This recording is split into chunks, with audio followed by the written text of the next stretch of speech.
बिस्मिल्लाहिर्रहमानिर्रहीम। अस्सलाम वालेकुम नाज़रीन, प्रोग्राम है आवाम की सोच और मैं हूं आपकी मेज़बान सोनिया अदनान।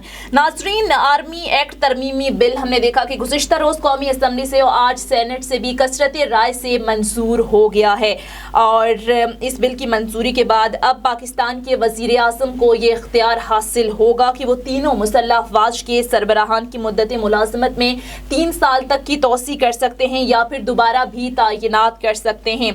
ये तोसी तैनाती किसी भी अदालत में चैलेंज नहीं हो सकेगी। अब ये बिल तो कसरत राय से मंजूर हो गया है, लेकिन सवाल यहाँ पर ये पैदा होता है कि इससे पहले जो अपोजिशन की 2 बड़ी जमातें हैं, पीपल्स पार्टी और नून लीग, जो इसके सख्त खिलाफ थे। पीपल्स पार्टी के चेयरमैन बिलावल भुट्टो जरदारी साहब ने तो ये तक कह दिया था कि पहले नए वज़ीर आज़म आएंगे, उसके बाद तरमीम होगी। इसके साथ साथ गुज़िश्ता रोज़ जो पार्लिमानी पार्टी का इजलास हुआ नून लीग की, वहाँ भी सीनियर रहनुमाओं की जानिब से खदशात का इजहार किया गया। फिर यकदम क्या हुआ कि ये जमातें राज़ी हो गई और ये बिल जो कि खुशाइन है, इस अहम मामले पर, कौमी मामले पर इत्तफाक राय हुआ है। नाज़रीन, इसके साथ साथ इस हवाले से भी बात करेंगे कि इस अहम मामले पर इत्तफाक राय सामने आ गया है, लेकिन एक और अहम मामला अभी बाकी है एहतसाब कवानीन में तरमीम के हवाले से। इसके साथ साथ नाज़रीन, इलेक्शन कमीशन के 2 अरकान की तकर्री भी करनी है। इस पर भी क्या अपोजिशन और हुकूमत साथ मिलकर बैठेंगे? इसके साथ साथ और भी अवामी मामलात जैसे महंगाई, बेरोज़गारी, गुर्बत, मईशत की बेहतरी के लिए क्या हुकूमत और अपोजिशन एक पेज पर होंगे? इन्हीं सारे मामलात पर आज के प्रोग्राम में नाज़रीन हम बात करेंगे। इसके साथ साथ एक और अहम मामला ईरान और अमेरिका के दरमियान जो कशीदगी है, हम देख रहे हैं कि हर गुजरते दिन के साथ ये कशीदगी बढ़ती जा रही है। क्या ये कशीदगी वाकई तीसरी आलमी जंग की तरफ जा सकती है? पाकिस्तान का इसमें किरदार क्या होगा? पाकिस्तान इस कॉन्फ्लिक्ट से कितना मुतासिर होगा? इसी सब पर आज के प्रोग्राम में बात करेंगे और बात करने के लिए हमें टेलीफोन लाइन पर ज्वाइन कर चुके हैं सीनियर तर्ज़ियाकार जनाब मुर्तज़ा सुलंगी साहब। अस्सलाम वालेकुम मुर्तज़ा सुलंगी साहब। जी वालेकुम सलाम। सर, बहुत शुक्रिया आपके वक्त का। सबसे पहले सर आपसे ये जानना चाहूँगी, आज सेनेट से भी ये बिल कसरत राय से मंजूर हो गया है, आर्मी एक्ट तरमीमी बिल। तो सर आपसे सवाल ये है कि पहले हमने देखा कि अपोजिशन की 2 बड़ी जमातें जो थी, उनका जो माइंडसेट था कुछ और था। पीपल्स पार्टी की जानिब से भी कहा जाता रहा है। अब ऐसा क्या हुआ कि पीपल्स पार्टी की जानिब से जो तजावीज़ दी गई थी वो भी वापस ले ली गई, नून लीग भी बड़ी आसानी से राज़ी हो गई? अक्सर लोगों का यही ख्याल था कि अगर हुकूमत पार्लिमान की तरफ आएगी तो हिज़्ब इख्तिलाफ इसकी मुखालफत नहीं करेगी और इसकी वजह पीटीआई के साथ मोहब्बत नहीं होगी, लेकिन क्योंकि मामला सियासी नहीं है और पीटीआई के किसी रुकन को किसी ओहदे पर फाइज करने का मामला नहीं है, मामला अफवाज पाकिस्तान के मुतल्लिका इदारों की जो कायदे कवानीन हैं उनसे मुतल्लिक है। तो इस हवाले से हिज़्ब इख्तिलाफ की जमातें जो मुक़तदरा हलकों से खिंची रही हैं माज़ी करीब में, तो वो उन ताल्लुकात को बेहतर करना चाहेंगी। तो अक्सर लोगों का यही ख्याल था कि वो जो कुछ भी कहते हैं, जब अगर ये मामला पार्लिमान में आएगा तो वो उसकी हिमायत करेंगी। सही। पार्लिमान में जाने से जो कतरा रहे थे वो हिज़्ब इख्तिलाफ नहीं थी बल्कि हुकूमत थी, क्योंकि आपको याद होगा कि जब 28 नवंबर को फैसला आया सुप्रीम कोर्ट का, तो वो इंतजार करते रहे कि जस्टिस खोसा साहब रिटायर हो जाए। बिल्कुल। वो रिटायर हुए 20 तारीख को, तो ठीक 6 दिन बाद उन्होंने नजरसानी दरखास्त दायर कर दी उस फैसले के खिलाफ। बिल्कुल। और उसका मकसद यही था कि हमें पार्लिमान में न जाना पड़े और सुप्रीम कोर्ट में हम उस फैसले को तब्दील करवा दें। लेकिन जो समझदार लोग हैं उनको पता था कि ये जो रास्ता है सुप्रीम कोर्ट का और नजरसानी दरखास्त का, उसमें बहुत ज्यादा तवक्कुआत वाबस्ता नहीं की जा सकती। और फिर आपने देखा कि अचानक फिर हुकूमत ने फैसला किया कि हम पार्लिमान की तरफ जाएंगे। ठीक है। तो ये जो हिज़्ब इख्तिलाफ ने जो हिमायत का ऐलान किया है इस बिल का, उसका मतलब पीटीआई को खुश करना नहीं है, बल्कि जो पाकिस्तान की जो मुक्तदर हल्के हैं उनके साथ अपने ताल्लुकात को बेहतर करना है।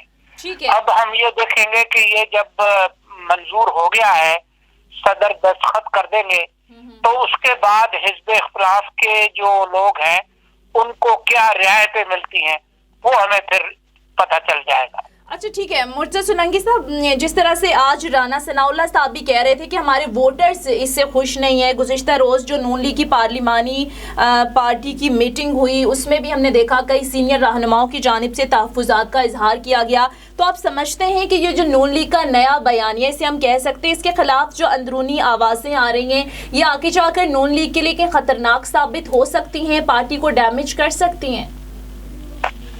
देखें, अभी कोई इलेक्शन नहीं हो रहा है तो पार्टी पे कितना मंफी असर पड़ेगा या नहीं पड़ेगा उसके बारे में हम कह नहीं सकते हैं। जहां तक पाकिस्तान की जो सियासी जमातें हैं उनके अंदर जो जमहूरियत है वो नापैद है, वहां पर कोई जमहूरी तरीके से फैसले नहीं होते। ये अक्सर जमातें जो लीडर है उनकी एक जाती जागीर होती है, उनकी जाती मिल्कियत होती है, वो कारकुनों को और लोगों की बात सुनते जरूर हैं लेकिन करते वो अपनी ही है, और ये इसका इतलाक किसी एक जमात पर नहीं है, जो अक्सर जमातें हैं उनका यही हाल है। तो ये जो कुरकुर कमेटियां हैं और जो बुड़बुड़ करने वाले लोग हैं ये बुड़बुड़ करते रहेंगे और कुरकुर करते रहेंगे, लेकिन फैसला जो है वो पार्टी के जो मालिकान हैं वही करते हैं, उन्होंने फैसला कर लिया। ठीक है। अच्छा मुर्तज़ा सोलंकी साहब, अब इस तमाम तर सूरत हाल के बाद अब मुस्तकबिल का सियासी मंजरनामा क्या देखते हैं? बज़ाहिर तो ऐसे लग रहा है कि हुकूमत और अपोजिशन एक पेज पर आ गई हैं, लेकिन और भी बहुत सारे मामलात हैं इस बिल के अलावा भी, जैसे नैब के ऑर्डिनेंस में तरमीम है, इलेक्शन कमीशन के 2 अरकान की तयनाती का मामला भी है, तो आप समझते हैं कि इन मामलात पर भी हुकूमत और अपोजिशन एक पेज पर आ सकेंगी?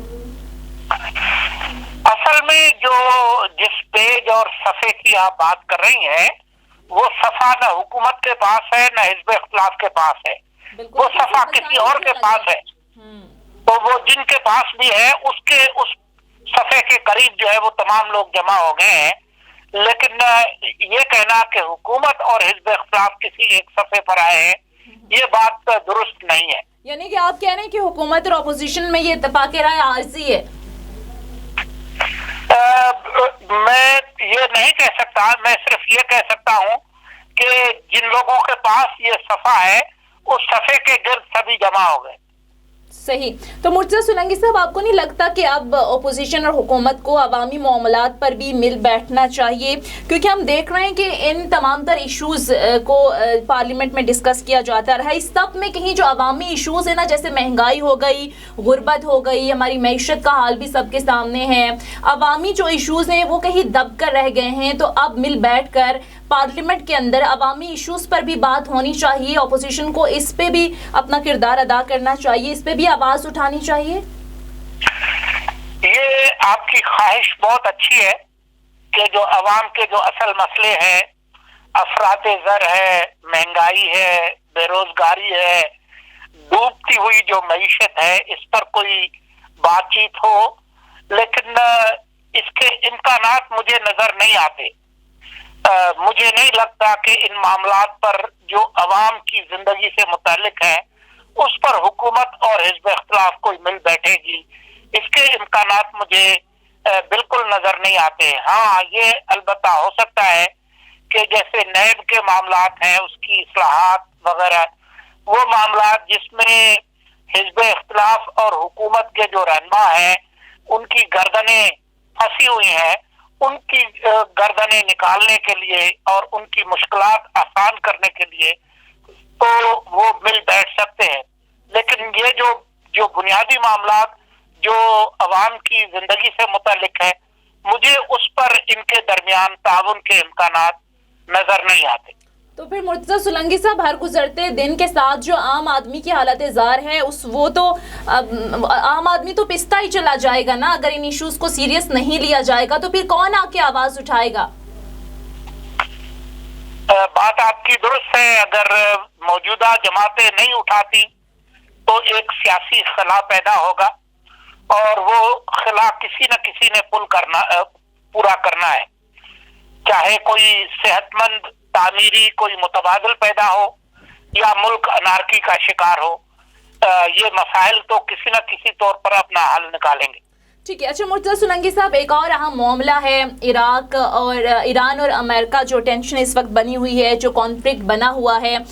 इराक में अमरीकी अड्डों पर मिसाइल भी दागे गए हैं, जिसके बारे में ईरान की जानिब से कहा जा रहा है कि 80 अफराद हलाक हो गए हैं। ये जो कशीदगी की फ़िज़ा बनती हुई नज़र आ रही है, हर गुजरते दिन के साथ धमकियाँ जो एक दूसरे को दी जा रही हैं ईरान और अमेरिका की तरफ से, आप समझते हैं कि ये वर्ल्ड वॉर 3 की तरफ जा सकती है? पूरी दुनिया को ये कशीदगी तीसरी आलमी जंग की तरफ ले जा सकती है?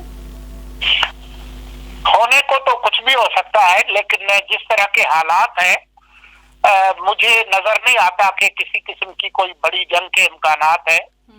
ये दुरुस्त है कि अमेरिका और ईरान के दरमियान बहुत तनाव है, खासतौर पर जो ईरान के पासदाराना इनकलाब के अल-कुद्स फोर्स के जो कमांडर थे कासिम सुलेमानी, उनके कत्ल किए जाने के बाद काफी तनाव है।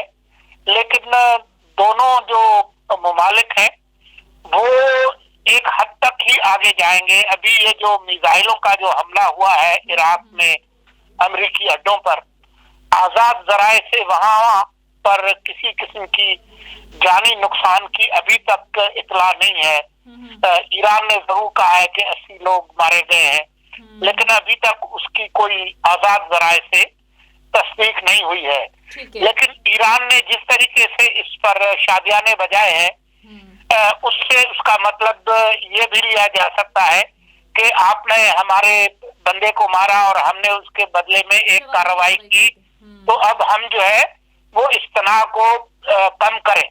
तो इसका मतलब है कि अब सिफारती जो कोशिशें हैं वो उसके अंदर आ सकती हैं, लेकिन अभी हमने देखना है कि सदर ट्रंप क्या करते हैं। सही। तो पाकिस्तान का आप क्या समझते हैं, इसमें क्या किरदार होना चाहिए? वैसे तो बड़े वाज़े अंदाज में कह दिया गया है कि पाकिस्तान अमेरिका ईरान तनाज़े का हिस्सा नहीं बनेगा, लेकिन फिर सर सवाल ये भी उठता है कि ऐसे में जहां अमेरिका है, सऊदीया है, एक किस्म की डिमांड पाकिस्तान से ना हो या किसी तरफ से दबाव आएगा नहीं, और अगर दबाव आएगा भी तो पाकिस्तान बड़ी आसानी से इसे हैंडल कर लेगा या खुद को बचा लेगा। अगर अमेरिका ईरान के खिलाफ कोई कार्रवाई करना चाहता है तो उसको पाकिस्तान की सरजमीन की जरूरत नहीं है। बिल्कुल।